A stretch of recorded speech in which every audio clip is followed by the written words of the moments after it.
President Macron has convened us for what has been dubbed as the How Dare You Summit. And for sure, I think we have confronted financial orthodoxy. We have confronted shareholder power, global capitalism, and corporate power. And we have also had a conversation about big oil. Madame Laurence Tobiana spoke about breaking taboos. Prime Minister Mia Mottley reminded us that this is not a formal decision-making forum, but a pivotal moment to set aside our national interest and end the perpetual blame game.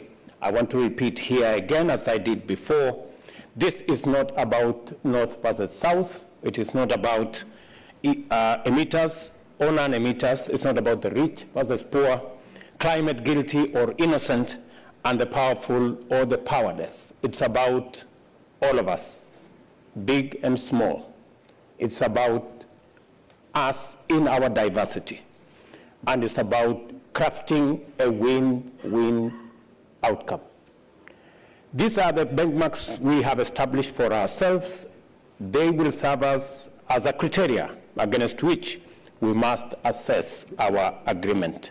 We have agreed that no country should be forced to choose between eradicating poverty and preserving the climate. We have agreed on some additional resources to support the vulnerable and the poorer countries. We have advanced discussion on reforming the governance of the multilateral development banks.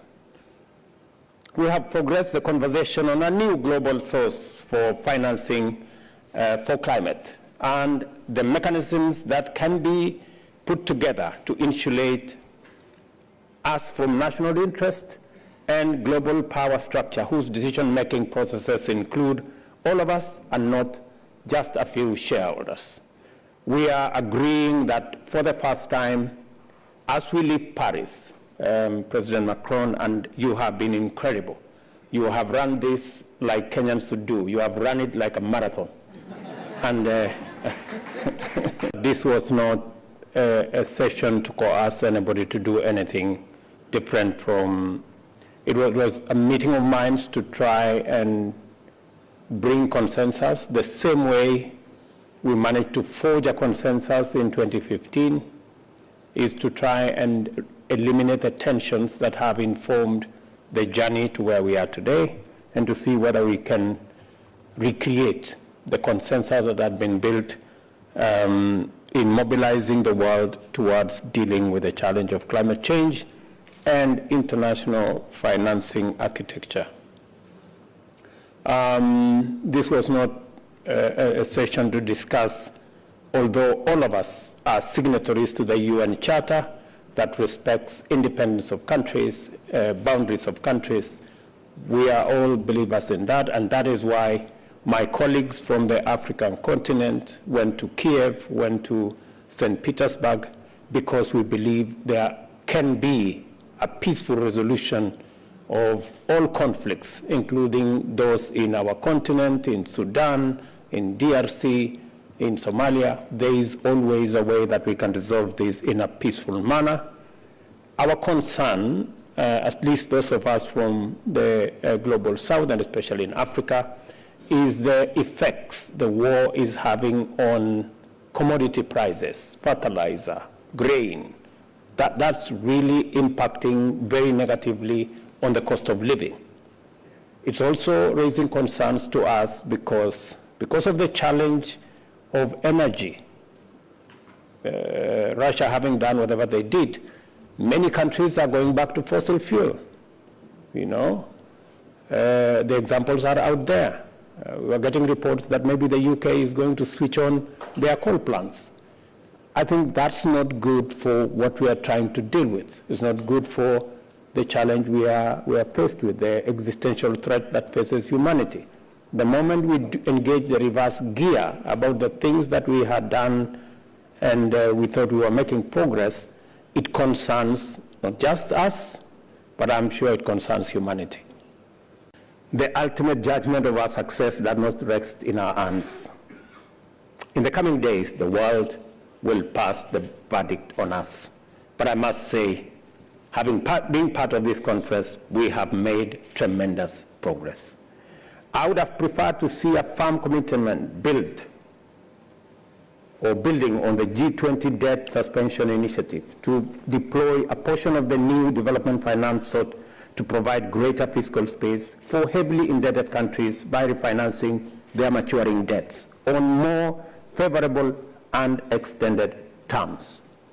Many of our countries lack the necessary fiscal room to take on additional debt. And we're saying this, as we discuss this new financing system,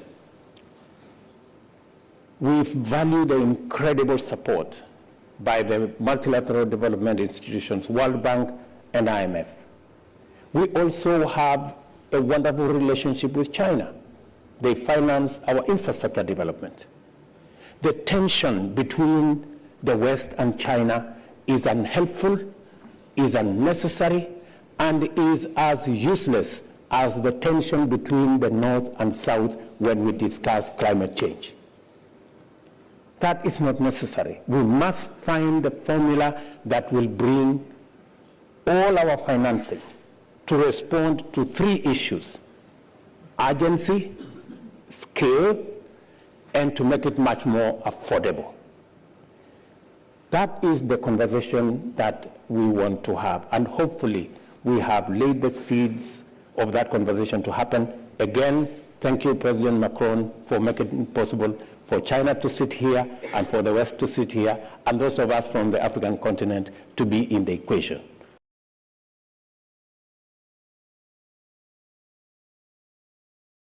We don't take it for granted. Let me mention three straight things. Number one, we are bringing our ideas. We've had a very honest but candid conversation around the table. We've had others, but they've also listened to us, because we believe that we do not want anymore to be a continent where people complain, where we are victims, where we are the corner. We believe that Africa can step forward in a very proud way to work with the rest of the world on the challenges we have and provide solutions. We agree, for example, with the suggestions that it could be difficult, maybe nations, maybe when we talk about national interests, how do you enforce carbon tax? How do you enforce shipping tax? How do you deal with financial transaction tax? I mean, they are legitimate concerns. But I dare say, those who met in that little room in Bretton Woods had as difficult choices to make as we have today. But they didn't walk away from it. They forged a consensus. I think in the world we live in today, there is a lot more creativity, there is a lot more innovation. Technology can give us the opportunity to levy this tax, raise the resources, and be able to give as many, including the third issue I want to say, what Africa is bringing. We are the continent with the largest renewable energy reserves, whether it is wind, solar, geothermal, hydro. How are we going to raise the resources to unlock the huge potential in our continent? It is by having this kind of candid conversation. It is by bringing our ideas on how we can be creative, how we can be innovative, how we can leverage on technology so that we can raise the requisite resources to unlock the Hinga Dam that is giving us nightmares, which can provide electricity to 15 countries. We still have 600 million Africans who do not have access to electricity, 900 of them without access, 900 million of them without access to clean cooking energy. We need the scale of the resources that we are discussing and to democratize the raising of those resources so that it becomes a lot more easier to make decisions going into the future. So finally, let me say, Africa is coming with ideas. We are coming with our resources. We have the largest renewable energy resources. 2/3 of the world's arable, uncultivated arable land is in our continent. We have the youngest population in the continent. These are assets that Africa is coming to the table with so that we can provide an outcome that is win-win, contributed by everybody. We have agreed that we have to rethink. We are in a new normal.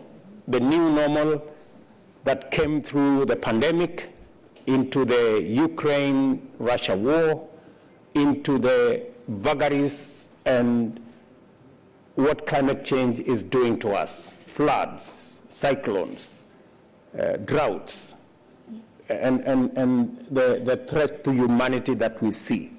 This new normal requires a new approach. We're all clear that up to 52 countries are facing debt distress.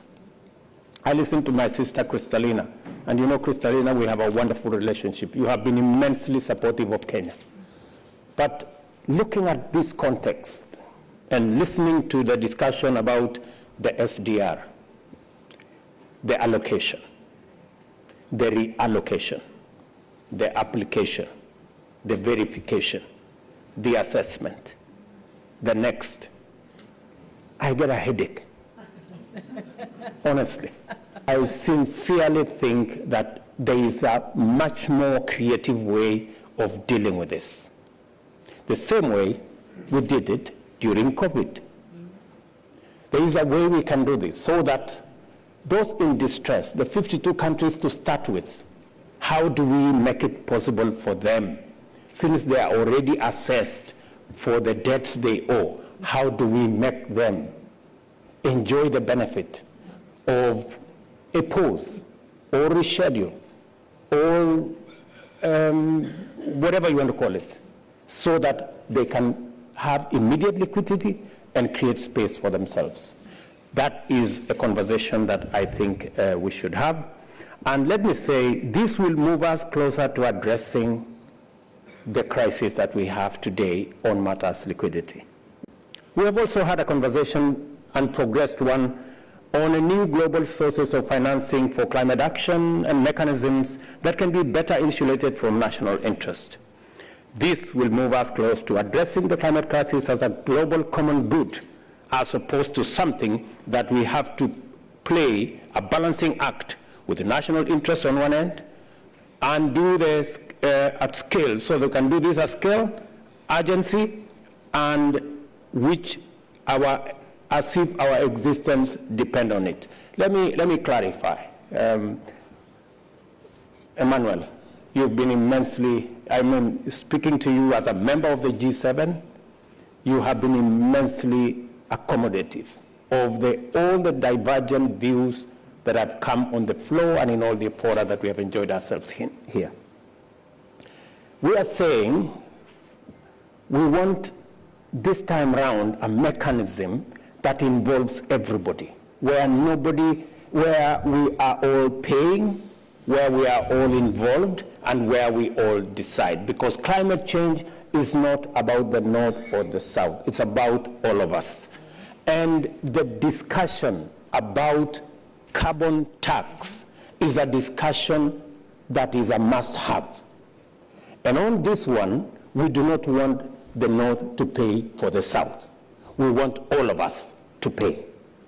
Whether it is aviation tax, whether it is fuel tax, whether it is shipping tax, we want to pay because we want to be on the table. The conversation about who has not paid what is very energy sapping. It is very tiring. We want to have a different conversation. And I am very happy that that conversation has begun in Paris. And thank you, President Macron, for making it possible for this conversation to happen. We have some time between now and the Africa Climate Summit in Nairobi between the 4th and the 6th of September. That is co-hosted by the Africa Union, and I was told by the chairman of the Africa Union who was here with us, the Africa Union Commission, to invite none other than President Macron. You will be a keynote speaker. We want you to carry the gains we have made here to Nairobi, onward to UN General Assembly, and finally to COP28. The progress that has been made here is immense. Let me tell you, President Macron, I know you said yourself that there is some work to be done. Yes, there is some work to be done. But we have plenty of time between now and Nairobi. We have like 3 months. As I told you yesterday, the UN Charter was negotiated in 2 months. I also said that the Bretton Woods institution where Kristalina and Ajay are working, they were negotiated in a little village, a little town called Bretton Woods in 1945, in 3 weeks. We have a lot of time between here and Nairobi, and between Nairobi and COP28, we can fix this, and it can happen for all of us. Thank you very much. On taxation, I am in favor of an international tax financing the efforts we will be called upon to make to fight against poverty and for the climate. I have reminded you that France has applied 2 taxes which were earlier proposed on airplane tickets on the one hand and financial transactions on the other. But you will agree that an international tax is an international tax when everyone has adopted it. And as we saw with socialism, international taxes do not work in one single country. And we are finding ourselves at a technological frontier. We cannot go on hurting ourselves all alone in our corner. We are going to have to try to oblige others to follow us and to be all mobilized. We are in favor of an international tax on maritime transport because it's a sector which hasn't been taxed, and there's no reason that it shouldn't be taxed. There's no reason it should not contribute to all the efforts that are being made all around the planet.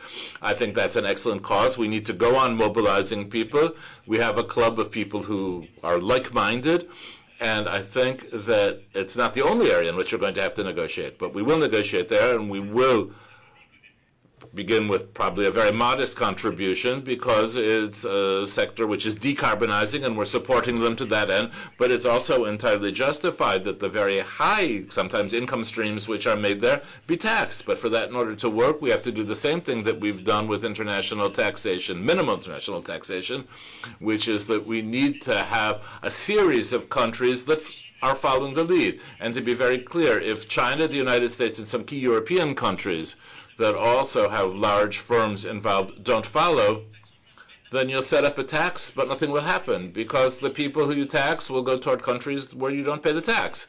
And so obviously key countries in this area have to be brought on board, and we're going to go on working along those lines.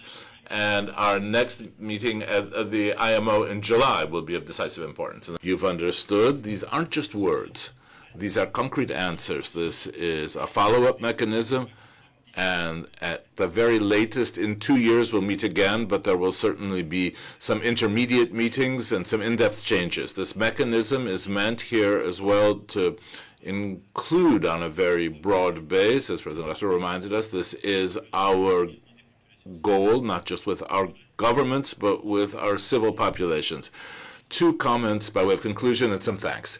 One comment, I think the strength of this summit was to bring together here a bit more than 40 heads of state and government, G7 member countries, major emerging countries, poorest countries, countries recently impacted by climate change, and who have an experience of vulnerability coming from all parts of the world.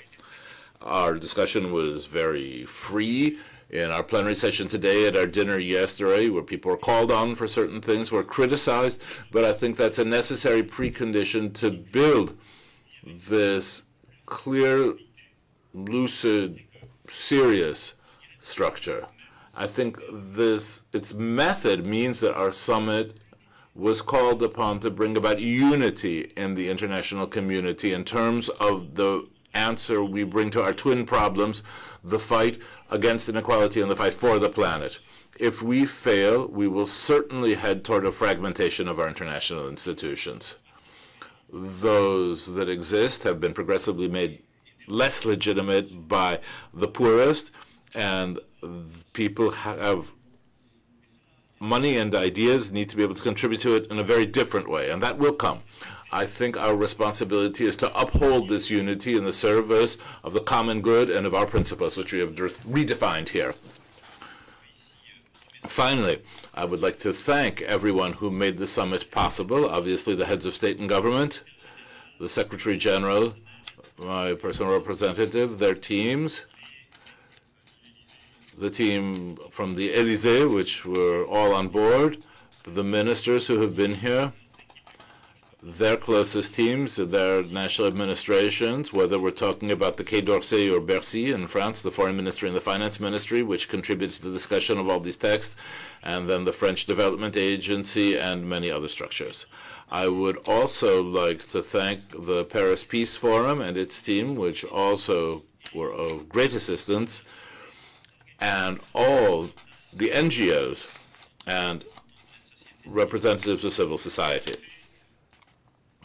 who were involved. We made a commitment, and it was held that 50% of the delegations and of the invited delegates coming from all continents, but would also come from civil society. And I want to thank all the NGOs who made that possible, who were mobilized, the representatives of civil society, and especially of youth. We heard from yesterday in the opening session particularly, and who had a lot of feedback into the platform of the summit, our site, and everything that was set up by our Secretary General. And they will go on working with us over time in the follow-up mechanisms. I won't go on at any greater length. I would simply like to answer the 3 questions which we will have. Thank you. I do share these concerns. It was a commitment made in Paris Agreement, and the experts at the opening session of this summit told us that now we were getting this 100 billion climate fund, but it's clear that it was too slow, and we want now a concrete analysis. I mean, you know that the mechanism is a report made every year by OECD, so we have this report and we know approximately who is contributing and not contributing and how it works, but now we need a much structured and precise follow-up in order to make it much more perceivable and agreed. So I do share this concern, and this is why in the conclusions of this summit and the 2-pagers, we will ask for a much detailed analysis and assessment process of this climate fund. As for the other package of 100 billion, I do report here that we delivered what we committed to do 2 years ago. France decided to reallocate 40% of its SDRs, and so the 100 billion is committed. 61 are already in the hands of the IMF, and allowed IMF to start with the several programs as mentioned by the MD, and we will follow up on that. I did certainly hear President Lula's concerns about dependence of trade on the dollar and the desire to move away from it. And that's a sentiment we've heard from a number of countries for different reasons. Most importantly, the ability that dependence on the dollar gives the United States to levy sanctions on countries that are guilty of enormous abuses, including human rights abuses. But there's a very good reason why the dollar is used so widely in trade, and that's because we have deep, liquid, open capital markets, a rule of law, and long and deep financial instruments that make it safe and convenient. U.S. Treasuries are the world's safest asset, although there is some diversification of reserve assets. Certainly the lion's share countries choose to hold in the dollar. It's not really easy for other countries to replicate that set of advantages, but understand that there is a motive to want to do so. The IMF plays an important role in providing policy advice and technical assistance along with critical financing. We've had constructive discussions about ensuring that the IMF can continue to provide concessional lending now and in the longer term. And we call on the IMF to present all available options to put its poverty reduction and growth facility on a sustainable footing in the near term by the annual meetings. And we also call for a broad range of donors to meet the IMF's financing targets for the trust. Now, we also need to complete outstanding debt cases. Debt is a global challenge, and it requires urgent cooperation from all creditors. To that end, I'm pleased that all official bilateral creditors have reached consensus to move forward with the debt treatment for Zambia under the leadership of the Chinese and French co-chairs. And I just saw Premier Li at the high-level panel, and I'm encouraged that China is moving to help address the debt challenges facing developing countries. Beyond resolving outstanding cases, a productive first step to provide greater certainty and timeliness to the debt process would be the publication of a guide to the common framework for borrowers. Third concerns private capital mobilization. As we announced earlier this morning, the Investor Leadership Network, which includes companies with a total of over $10 trillion in assets under management, has launched a new commitment to accelerate pension fund and institutional investments in emerging and developing economies over the next 3 years. And the United States will work closely with them to facilitate investments in the critical areas of energy transition and sustainable infrastructure. I also continue to believe that MDBs should launch a set of more innovative tools to boost private capital mobilization. And that is a priority shared by many leaders of these institutions, like President Bonga. We've already taken significant complementary action. Through the G7, we seek to mobilize $600 billion for high-quality infrastructure investment through the public and private funds over 5 years. And the United States has already achieved $30 billion of its $200 billion commitment.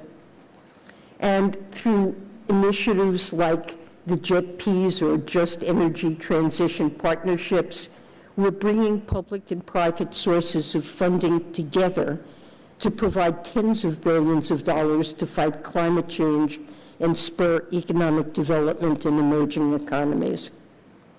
Well, the challenge to the world that has brought us here to Paris is to make sure the global financial architecture can orient the necessary finance toward the essential tasks of eradicating poverty, combating climate change, and building a global economy that allows people and the planet to thrive. There's a great deal of work to do, and I look forward to working with the leaders on this stage and many more to advance our shared efforts. Thank you again, Mr. President, for your leadership. The summit is an important milestone in our effort to evolve the global financial architecture to be more responsive to the tremendous challenges and opportunities facing us. And the last 2 days have made me optimistic about the progress we've made so far and the momentum that I believe can carry us forward in the coming months. I'd like to touch on our progress in 3 areas that I focused on during my time here at the summit. First, our initiative to evolve the multilateral development banks, or MDBs. Global challenges like climate, pandemics, and fragility and conflict are putting development gains at risk. That's why I called for the evolution of the development banks last fall to tackle these global challenges with sufficient speed and scale. Our goal is to strengthen the MDB's work on eradicating poverty and supporting sustainable growth, their traditional goals, not distract from them. We've made significant progress on the MDB Evolution Initiative with a broad coalition of shareholders. And our coalition has made preliminary updates to the World Bank's mission and its operating model. We're unlocking as much as $50 billion in additional lending capacity over the next decade. And our estimate is that the MDBs as a whole system could unlock $200 billion in new lending capacity over the same time frame, and that's through balance sheet measures that are either already under implementation or being deliberated. Now, that by itself would be a very significant achievement. We could have $200 billion in lending capacity that we didn't have before to invest in some of the most pressing problems facing the world: combating climate change, lifting people out of poverty, preparing for future epidemics, and much more.